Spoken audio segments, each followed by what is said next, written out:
मैं तुम्हें एक कहानी बताता हूँ। एक गज की, इसी मनुष्य की भांति था वो गजराज। वो गजराज कौन था? बोले त्रिकूट पर्वत था, उस पे निवास करता था। सभी प्रकार के उसमें वन्य प्राणी निवास करते थे। उसी में एक हाथी रहता था। उस हाथी में ऐसा अपार बल था महाराज कि 10-10 हजार हाथियों की शक्ति उसमें अकेली थी। ऐसा वो गज था। उसकी 50 पत्नियां मानी गई थी और 150 पुत्र थे। इतना भरा पूरा परिवार। अब सोचो कितना उसको आनंद आता होगा। इतना परिवार, अभिमान भी होता है जिसका इतना बड़ा परिवार होता है। वो सोचता है कि पूरे संसार में हमारा ही राज्य हो। तो यही अभिमानी एक दिन क्या करता है, अपने परिवारजन के साथ एक दिन सरोवर में स्नान करने के लिए गया। अब गजराज जो था वो बड़ा अहंकारी अभिमानी था। जब सरोवर में स्नान करने के लिए गया तो एक ग्राह ने इसके पैर को पकड़ लिया। जब ग्राह ने पैर पकड़ा तो गज को लगा कि शायद कोई छोटा मोटा जीव होगा। अभिमानवश ये भूल गया कि मुझसे भी संसार में कोई बड़ा है। इसलिए कहते हैं कि जीवन में अहंकार मत करिए। अहंकार क्यों नहीं करना चाहिए? क्योंकि क्या पता इतने बड़े विशाल हाथी को जब एक चींटी काट दे तो मर जाता है महाराज। तो फिर हर जीव का अपने आप में कोई ना कोई महत्व और अस्तित्व है। इसीलिए कभी किसी को छोटा या बड़ा नहीं समझना चाहिए। कहा जाता है ना, अहंकार क्या है?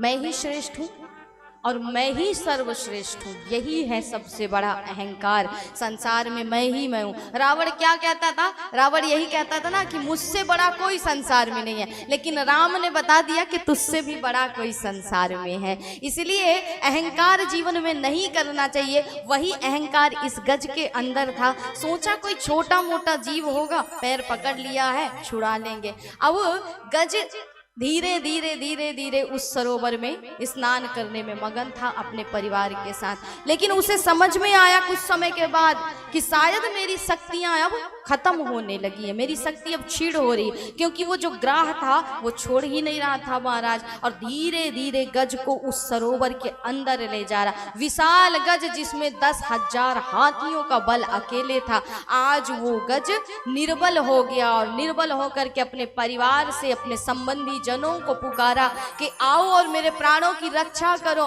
पुत्र भी क्या करते, पत्नियां भी क्या करती, कितना साथ देंगे? बोले कि पत्नी मकान तक, पुत्र अग्निदान तक, संसार शमशान तक, और उसके बाद अकेले ही यात्रा करनी है हरि के धाम तक। इसलिए कर्म को श्रेष्ठ बना लो ताकि हरि के सामने मुख तो दिखा सको अच्छे संस्कारों का महाराज। क्योंकि माना जाता है मृत्यु कुछ और नहीं, मृत्यु जीवन का वही दिन है जिस दिन हमने अपने जीवन पर्यंत जो भी कर्म किए हैं उसे भगवान को बताने का समय आए। वही दिन है मृत्यु का दिन। इसलिए आज गज ने जब अपने परिवार को पुकारा और बालक भी महीने, 2 महीने, 4 महीने उसके सूंड से सूंड मिला करके खींचते रहे, लेकिन ग्राह है कि छोड़ने का नाम नहीं लेता। पुत्रों ने भी सोचा कि पिताजी की स्थिति अब खत्म हो चुकी है, खराब हो चुकी है, इन्हें तो बचा नहीं पाएंगे, समय हमारा व्यर्थ जा रहा है। इसलिए पुत्रों ने छोड़ दिया, मुख मोड़ लिया और वहां से चले गए। आज गज के आंखों से अश्रु बह रहे। अपनी पत्नियों से कहता है कि जिन पुत्रों के लिए मैंने जीवन पर्यंत अपने जीवन को ही व्यर्थ में गवा दिया। क्या करते हैं? यही करते हैं ना। इसलिए कहते हैं कि मरने के बाद परिवार का क्या होगा आप क्यों सोचते हो? आपके मरने के बाद परिवार का क्या होगा क्यों सोचते हो? आपके मरने के बाद आपका क्या होगा ये कभी सोचा है? हमने जीवन भर यही सोचा कि हमारे मरने के बाद हमारे बहू बेटों का, हमारे पुत्रों का, हमारे संतानों का क्या होगा। लेकिन उनका जो होगा सो होगा। हमारे मरने के बाद हमारा क्या होगा इस पर कभी विचार किया?